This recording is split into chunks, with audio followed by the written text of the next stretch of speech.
사도신경으로 신앙 고백하시겠습니다. 나는 전능하신 아버지 하나님 천지의 창조주를 믿습니다. 나는 그의 유일하신 아들 우리 주 예수 그리스도를 믿습니다. 그는 성령으로 잉태되어 동정녀 마리아에게서 나시고 본디오 빌라도에게 고난을 받아 십자가에 못 박혀 죽으시고 장사된 지 사흘 만에 죽은 자 가운데 다시 살아나셨으며 하늘에 오르시어 전능하신 아버지 하나님 우편에 앉아 계시다가 거기로부터 살아있는 자와 죽은 자를 심판하러 오십니다. 나는 성령을 믿으며 거룩한 공교회와 성도의 교제와 죄를 용서받는 것과 몸의 부활과 영생을 믿습니다. 아멘. 오늘 아침 하나님께서 우리 모두에게 주시는 말씀은 시편 39편 1절에서 9절까지 말씀입니다. 내가 말하기를 나의 행위를 조심하여 내 혀로 범죄하지 아니하리니 악인이 내 앞에 있을 때에 내가 내 입에 재갈을 먹이리라 하였도다. 내가 잠잠하여 선한 말도 하지 아니하니 나의 근심이 더 심하도다. 내 마음이 내 속에서 뜨거워서 작은 소리로 읊조릴 때에 불이 붙으니 나의 혀로 말하기를 여호와여 나의 종말과 연한이 언제까지인지 알게 하사 내가 나의 연약함을 알게 하소서. 주께서 나의 날을 한 뼘 길이만큼 되게 하시매 나의 일생이 주 앞에는 없는 것 같사오니 사람은 그가 든든히 서 있는 때에도 진실로 모두가 허사뿐이니이다. 진실로 각 사람은 그림자같이 다니고 헛된 일로 소란하며 재물을 쌓아나 누가 거둘는지 알지 못하나이다. 주여 이제 내가 무엇을 바라리요 나의 소망은 주께 있나이다. 나를 모든 죄에서 건지시며 우매한 자에게서 욕을 당하지 아니하게 하소서. 내가 잠잠하고 입을 열지 아니함은 주께서 이를 행하신 까닭이니이다. 아멘. 오늘 1절 말씀, 내가 말하기를 나의 행위를 조심하여 내 혀로 범죄하지 아니하리니 악인이 내 앞에 있을 때에 내가 내 입에 재갈을 먹이리라 하였도다 하는 말씀 중심으로 기도는 가장 영적 언어입니다 라는 제목으로 말씀을 나누겠습니다. 하나님께서 우리에게 주신 가장 큰 선물은 말입니다. 에덴 동산에서 아담이 범죄하기 전에 하나님이 지으신 것을 아담이 어떻게 이름을 붙이시는가 하나님께서 보셨다고요. 그것은 아담의 언어에 대한 권능, 신적인 권능, 영적인 언어에 대한 축복입니다. 우리가 신약 성경에 예수님께서 오셔서 제일 첫 번째 한 사건이 요한복음 2장에 물로 포도주 만들어 주셔서 그 혼인잔치의 기쁨을 더 크게, 보통 포도주가 아닌 극상품 포도주로 연회를 베푸는 연회장도 어디서 났는지 알지 못하는 신령한 포도주에 대한 말씀이 있습니다. 우리는 물 같은 것이 예수 그리스도를 통하여 극상품 포도주로 바뀌는 이 성화, 이것이 축복이라는 것이지요. 그래서 우리가 하나님을 통하여 하나님 앞에서 귀한 것이 되는, 이게 대단히 중요하다는 것을 성경은 우리에게 여러 가지로 말씀하고 있습니다. 구약 성경의 하나님의 창조사역의 마지막 인물이 요셉입니다. 요셉이 바로 앞에 쓰임받을 수 있는 것은 그의 인물됨 때문이 아닙니다. 신체의 외모라든지 가지고 있는 어떤 특정한 것이 아니고 단 한 가지요. 영적인 자라는 거죠. 창세기 41장 38절 이와 같이 하나님의 영에 감동된 사람을 우리가 어찌 찾을 수 있으리요 하고 요셉에게 이르되 하나님이 이 모든 것을 너에게 보이셨으니 너와 같이 명철하고 지혜 있는 자가 없도다. 그러면서 주변에 있는 신하들에게 요셉이 꿈 해몽을 잘하는 것은 하나님의 영에 감동된 자이기 때문에 그를 애굽의 총리로 임명을 하게 되는 것입니다. 그와 같이 성경은 우리가 하나님 앞에서 귀하게 쓰임받을 수 있는, 하나님을 통해서 귀하게 쓰임받는 것, 이게 굉장히 중요하다는 것을 요셉의 삶뿐만 아니라 출애굽기에 보면은 거기에 모세가 시내산에서 내려올 때에 백성들이 금송아지를 섬기고 춤추고 뛰놀 때에 모세가 하나님께 주시는 이 돌비를 집어 던져서 깨뜨렸습니다.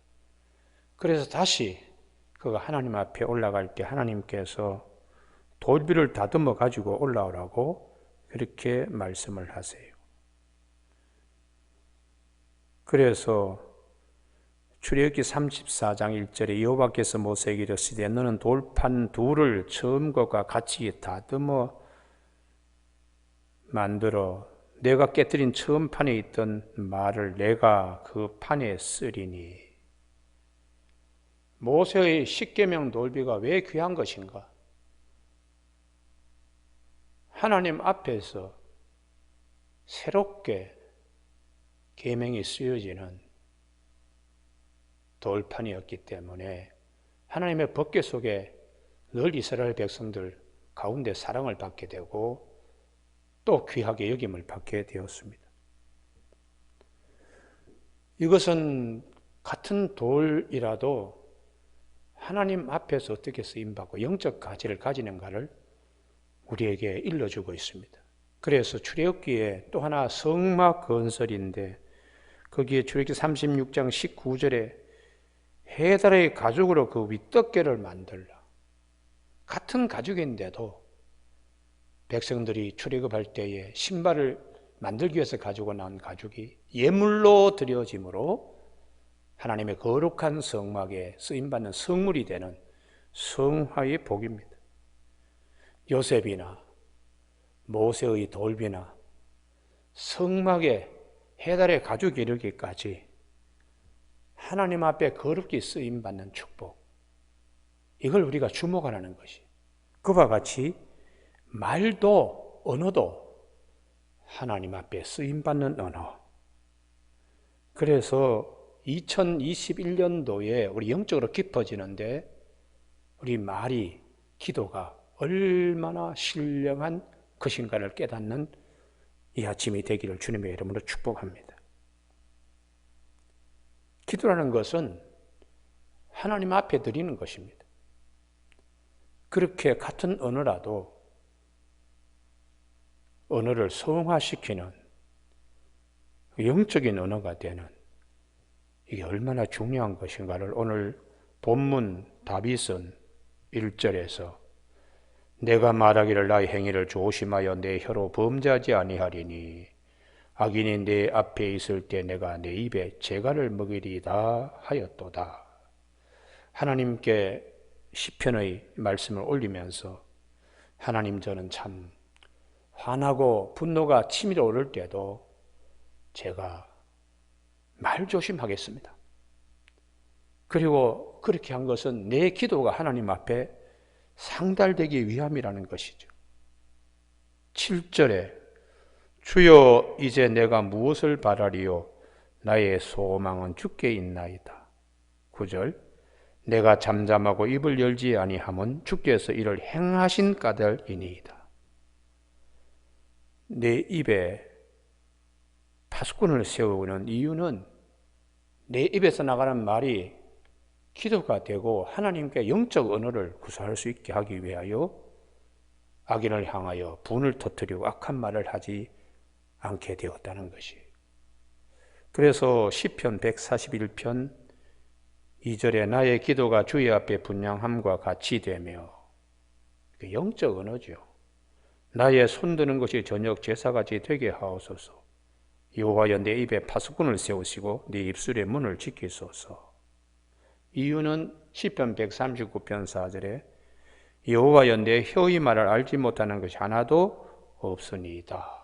그렇기 때문에 이 다윗은 1절 말씀에 내 입에 악인이 내 앞에 있을 때 내가 내 입에 재갈을 먹이리라.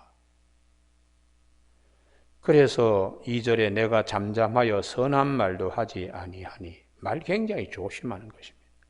나의 근심이 더하도다. 사람이 언어를 바깥으로 터뜨릴 때에 스트레스도 해소되고 울분도 해소된다는 말이 있습니다만은, 그러나 기도하는 이 하나님의 은혜 앞에서 불평을 하고 악한 말을 내뱉는 것보다 그걸 성화시키는 것, 하나님께 기도하고 하나님을 향하여 소망을 가지는, 이게 물로 포도주 되게 하시는 주님의 은혜의 세계에 일어나는 일들입니다. 그래서 사도 베드로는 교회에 베드로전서 4장 11절에 만일 누가 말하려면 하나님의 말씀을 하는 것 같이 하고, 그러니까 함부로 말을 하지 않는다는 것이죠. 그 이유는 기도 때문에 그렇습니다. 누가 봉사하려면 하나님이 공급하시는 힘으로 하는 것 같이 하라. 이는 범사에 그리스도 예수로 말미암아 하나님이 영광을 받으시게 하려 함이니 그에게 영광과 권능이 세세히 무궁하도록 있느니라.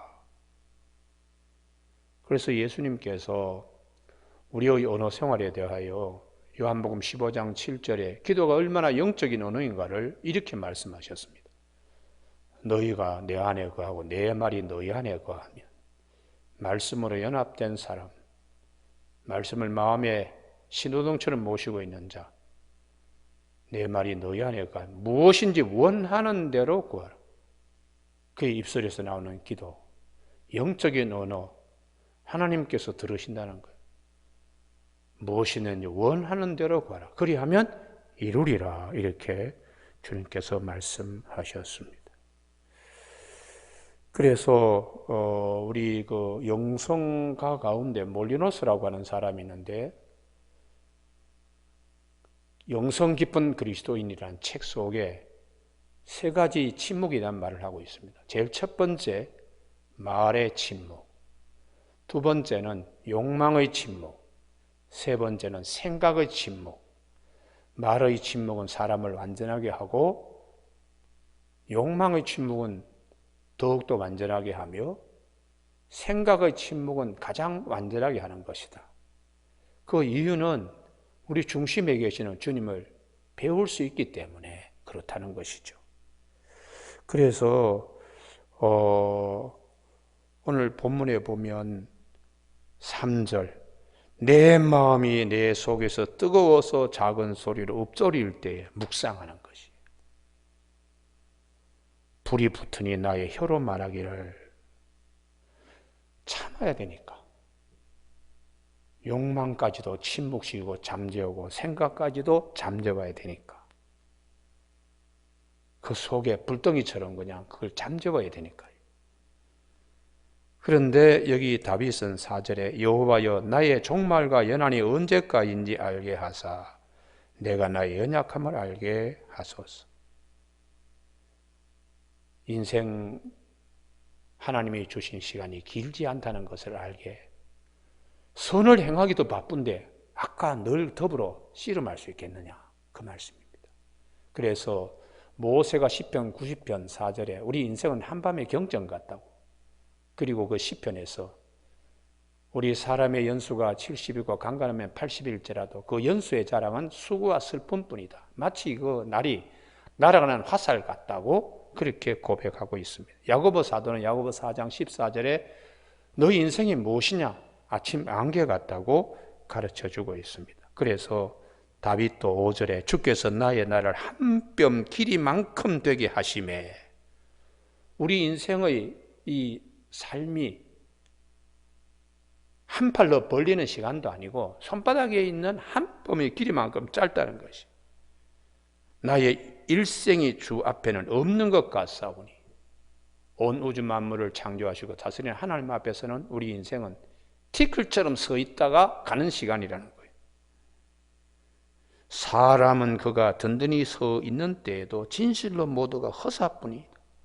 티끌이 잠시 서 있던 시간 같은 여기에 악과 어깨동무하고 또 악한 말을 하고 악한 시간을 보낼 틈이 없다는 거죠. 이게 이제 다윗의 큰 믿음이에요. 이런 큰 하나님의 우주적 창조 공간에서 예루살렘이 하나님 통치의 중심이 되고, 예루살렘 중에 성전이 하나님이 오셔서 영광 받으셔야 되고, 성전이 주인이신 그분이 언젠가 오실 것이라는 믿음을 다윗은 가지고 있었던 것이죠. 그래서 티끌이 잠깐 서 있는 이런 시간 같을 때에 6절, 진실로 각 사람은 그림자같이 다니고 헛된 일로 소란하며 재물을 쌓아 누가 거둘런지 알지 못하나이다. 우리에게 참된 소망은 영원한 생명에 있고 영원한 나라에 있고 영원하신 하나님께 둬야 되기 때문에 7절, 주여 이제 내가 무엇을 바라리요 나의 소망은 주께 있나이다. 마음속에 분노가 막 들끓고 이제 그럴 때에 마귀가 틈타지 아니하도록 우주적 안목으로 극복하고 있어요. 우리가 이제 시험 들 때는 우리 안에 수많은 말들이 오고 갑니다. 그리고 분노의 말이 나를 막 못 살게 합니다.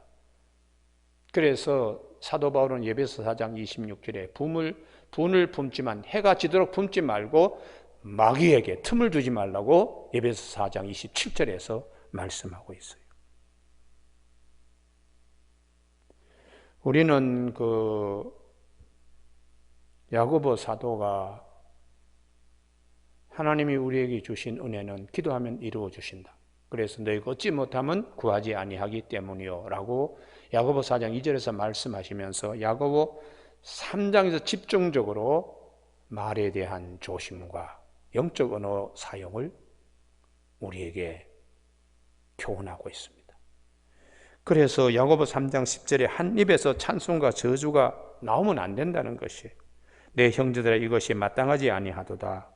샘이 한 구멍으로 어찌 단물과 쓴물을 낼 수 있겠느냐. 한 입으로 형제를 사랑하고 한 입으로 형제를 저주하면 이게 하나님이 정말 기뻐하시겠는가. 이제 그렇게 언어에 대하여 말씀하고, 사도 바울도 에베소서 5장 3절에 집중적으로 언어에 대한 말씀을 하고 있습니다. 음행과 온갖 더러운 것과 탐욕은 너희 중에 그 이름조차도 부르지 말라. 혀 위에 얹혀놓지도 말라는 것이. 이는 성도에게 마땅한 반이라. 누추함과 어리석은 말이나 희롱하는 말이 마땅치 아니하니 오히려 감사하는 말을 하라. 영적인 언어를 구사하도록 노력하라는 것이죠. 그래서 오늘 우리 모두에게 이 새해에 영적으로 깊어지는 이 아침이 되도록 하나님이 우리에게 말씀하셨습니다. 9절, 내가 잠잠하고 입을 열지 아니함은 주께서 이를 행하신 까닭이니이다. 말하지 않아도 하나님이 모든 것을 다 아시고 보시기 때문에 내가 얼마나 이 분노의 언어 이런 것들을 참고 견디면서 하나님께 기도하는 이 중심을 하나님이 보신다는 것이죠. 그래서 시편 109편 4절에서 나는 사랑하나 그들은 도리어 나를 대적하니 나는 기도할 뿐이라. 속으로 기도하면 하나님께서 그 기도를 다 들어주시기 때문에 그 믿음을 갖는 것입니다. 올 한 해도 수없이 많은 일들이 우리 앞에 왔다가 우리의 마음을 들쑤셔놓고 작은 여우가 울타리를 갖다가 우를 허물어내는 구멍을 내듯이 믿음 생활에 방해하는 것들이 찾아옵니다. 그때마다 하나님께서 우리에게 주신 영적인 축복이 무엇인가? 이걸 생각하며 물이 포도주 되게 하신 우리 주님의 은혜를 늘 생각하는 저와 여러분이 되시길 주님의 이름으로 축복합니다. 기도하시겠습니다. 하나님 아버지, 우리 모두에게 주께서 우리에게 기도 생활에 대하여 많은 것을 깊은 말씀을 우리에게 주셨습니다. 오늘 아침에 다윗의 기도를 통해서 우리 입이 범죄하지 않게 하여 주시고 우리 입술에 신령한 파수꾼을 씌워서 영적인 기도 하나님 앞에 상달되어 하나님의 마음을 기쁘게 해드리고 우리 마음에 축복의 사닥다리가 임하는 귀한 한 해가 될 수 있도록 도와주옵시고, 특별히 우리가 말을 할 때 하나님 말씀을 하는 것 같이 하라는 사도 베드로의 가르침에 따라서 우리의 기도가 막히지 아니하도록 부부 생활에 있어서 더 아내를 연약한 그릇으로 여기는 신령한 믿음도 더불어 허락하여 주시옵소서. 코로나 온용으로 집안 식구들 서로 부딪히고 갈등하고 우리 마음에 때로는 제하기 힘든 분노나 이런 일들이 찾아오지 아니하도록 하나님께서 말씀으로 인도하여 주시며 우리의 심령을 주의 평강으로 역사하셔서 갈릴리 바다의 물 위로 주님이 걸어오듯이 우리의 심령 위에 주님이 항상 바장이는 걸어다니시는 심령이 되도록 축복하여 주시길 원하옵고 예수님의 이름으로 기도드립니다. 아멘. 주님 가르친 기도로 마치겠습니다. 하늘에 계신 우리 아버지, 아버지의 이름을 거룩하게 하시며 아버지의 나라가 오게 하시며 아버지의 뜻이 하늘에서와 같이 땅에서도 이루어지게 하소서. 오늘 우리에게 일용할 양식을 주시고 우리가 우리에게 잘못한 사람을 용서하여 준 것 같이 우리 죄를 용서하여 주시고 우리를 시험에 빠지지 않게 하시고 악에서 구하소서. 나라와 권능과 영광이 영원히 아버지의 것입니다. 아멘.